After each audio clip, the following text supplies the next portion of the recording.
Last ক্লাসে তোমরা দেখেছিলা series resistance এবং শান্ট রেজিস্ট্যান্সের ইম্প্যাক্ট নিয়ে আমাদের ডিভাইসের মধ্যে।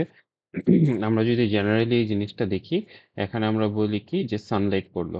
সানলাইট পড়ার পরে এখানে এই বেজের মধ্যে মেইনলি আমরা আমাদের ইএইচপিটা জেনারেট করতে চাই। ইএইচপি জেনারেট করার পরে আমাদেরকে কি করতে হবে? এই যে এক্সটার্নাল লোডকে ড্রাইভ করার জন্য ইলেকট্রনগুলোকে একদিকে নিতে হবে, হোলগুলোকে আরেক দিকে আমাদের নিতে হবে। জেনারেলি আমরা বলি যে ইলেকট্রনগুলোকে আমরা ইমিটার সাইডে নিয়ে যাই এবং হোল যেগুলো আছে হোলগুলোকে আমরা বেইজের নিচে রিয়ার সাইডে নিয়ে যাই। এবং তাহলে এখান থেকেও বুঝতে পারতেছো আমাদের যে সোলার সেল ডিভাইসটা আমরা তৈরি করতেছি, এটার মধ্যে আমরা যে রকমের সেমিকন্ডাক্টর বা কম্পাউন্ড সেমিকন্ডাক্টরগুলো ব্যবহার করব, সেখানে কি আমরা হেটারো জাংশন ফর্ম করি। তাহলে আমাকে এমন একটা টাইপের সেমিকন্ডাক্টর নিয়ে হেটারো জাংশন ফর্ম করতে হবে, যেখানে কি হবে ইলেকট্রন এবং হোল ডিফারেন্ট দিকে মুভ করে। তোমরা হয়তো অলরেডি এটা দেখেছো, এরকম তোমাদেরকে দেখিয়েছিলাম আমি যে যেমন এখানে কি দেখা যাবে, ইলেকট্রন রোল ডাউন হইতে চায় ন্যাচারালি এই দিকে, আর হোল যেতে চায় ন্যাচারালি কোন দিকে, এই দিকে, উপরের দিকে। তাহলে এটা হচ্ছে একটা টাইপের সেমিকন্ডাক্টর বা এই সেমিকন্ডাক্টর জাংশন, যেখানে কি ইলেকট্রন এবং হোল সেম দিকে মুভ করে। আবার তুমি আরেক টাইপের সেমিকন্ডাক্টর দেখতে পারবা, যেখানে দুইটাকে অপোজিট দিকে মুভ করবে, কিংবা আরো এমন জাংশনও বানানো সম্ভব যেখানে অনলি ইলেকট্রন মুভ করবে অথবা অনলি হোল মুভ করবে। এই জিনিসগুলো তোমরা অলরেডি দেখে আসছো। তারপরে আমরা কি বলছিলাম, এই যে ইলেকট্রন মুভ করবে, আমি যে বাহিরে কারেন্ট পাবো, এটার মধ্যে কি হবে, এখানে যখন কন্টাক্ট ইউজ করি তখন কি একটা কন্টাক্ট রেজিস্ট্যান্স তৈরি হয়। তাহলে এই কন্টাক্ট রেজিস্ট্যান্স গুলো আমার কারেন্ট ফ্লোতে বাধা দেয়, কাজে আমি এই কন্টাক্ট রেজিস্ট্যান্স গুলো কমাইতে চাই। আবার কি লিখছিলাম, আমার যে সেমিকন্ডাক্টর আছে এই সেমিকন্ডাক্টরের মধ্যে বিভিন্ন ডিফেক্ট থাকে, এই ডিফেক্টের মধ্য দিয়েও কারেন্ট ফ্লো করা শুরু করে। এটাও আমার আনডিজায়ার্ড সিনারিও, সেই জন্য আমি কি চাই, ডিফেক্টের মধ্য দিয়ে কারেন্ট যেন কম ফ্লো করে। তাহলে এই যে ডিফেক্টের কারণে যে রেজিস্ট্যান্স তৈরি হয়, এটাকে আমরা বলি শান্ট রেজিস্ট্যান্স, এবং কন্টাক্টের কারণে যে রেজিস্ট্যান্সটা তৈরি হয় সেটাকে বলি আমরা সিরিজ রেজিস্ট্যান্স। তাহলে আমি এই জন্য এখানে আমরা এটার ইকুইভ্যালেন্ট একটা চিত্র দেখেছিলাম, সেটা হচ্ছে কি, আমরা যদি এই সিরিজ রেজিস্ট্যান্স আছে এটাকে যত পারবো কমাবো, কমাইলে কি হবে, আমার লোডের মধ্যে এইটা এই সাইডে যে লোড আছে এই লোডের মধ্যে দিয়ে তত বেশি পরিমাণে কারেন্ট আমি ফ্লো করতে পারবো। এবং শান্ট রেজিস্ট্যান্স যেটা আছে এটাকে আমি যত চাই বাড়ানোর চেষ্টা করব, কারণ এটা বাড়ানো মানে কি, এদিক দিয়ে কারেন্টটা কম ফ্লো হবে এবং লোডের দিকে কারেন্টটা বেড়ে যাবে। এই জিনিসগুলো তোমরা অলরেডি দেখেছো গত ক্লাসে। তারপরে আমরা লাস্ট আরো দুইটা জিনিস কথা বলবো, একটা হচ্ছে অ্যাবজর্পশন কোএফিসিয়েন্ট।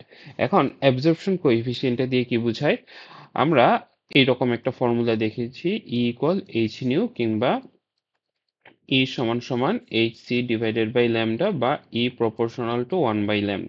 তার মানে আমরা বলতে পারি ল্যামডা যখন বাড়ে এনার্জি তখন কমে। তাহলে আমার যে সানলাইটটা পড়তেছে ওই সানলাইটটার ওয়েভলেংথ যদি বেশি হয়, লাইটের ওয়েভলেংথ যদি বেশি হয়, তার মানে তার এনার্জিটা কম। এটা একটা জিনিস আমরা বুঝলাম। আরেকটা জিনিস দেখো, আমরা ওই যে প্রথম দিকে আলোচনা করেছিলাম, এটা হচ্ছে ধরো কন্ডাকশন ব্যান্ড, এটা হচ্ছে ধরো তোমার ভ্যালেন্স ব্যান্ড। যখন সানলাইট পড়তেছে তিনটা ঘটনার একটা ঘটতে পারতো, আইদার সেটা ট্রান্সমিট হয়ে চলে যাবে, অথবা সেটা অ্যাবজর্ব হবে, অথবা সেটা রিফ্লেক্ট হবে। তাহলে সারফেসে পরে কিছু অংশ তো রিফ্লেক্ট হয়ে গেল, বাকি অংশ অ্যাবজর্ব করবে নাকি ট্রান্সমিট হয়ে চলে যাবে তা ডিপেন্ড করতো কার উপর, সেটা ডিপেন্ড করতো এনার্জির উপর।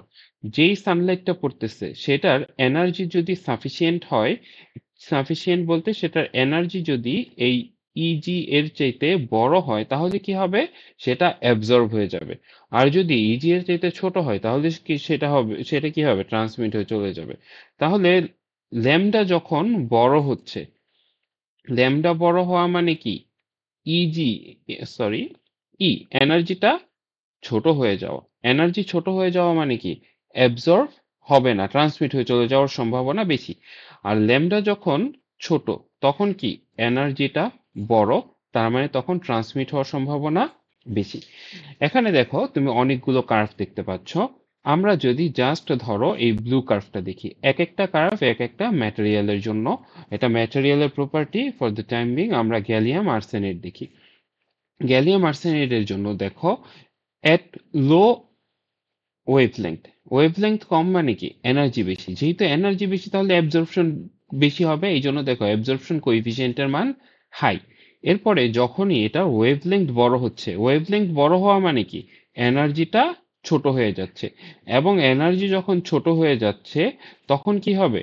তখন আমার এই অ্যাবজর্পশন কোএফিসিয়েন্টটা কি হচ্ছে? কমে যাচ্ছে।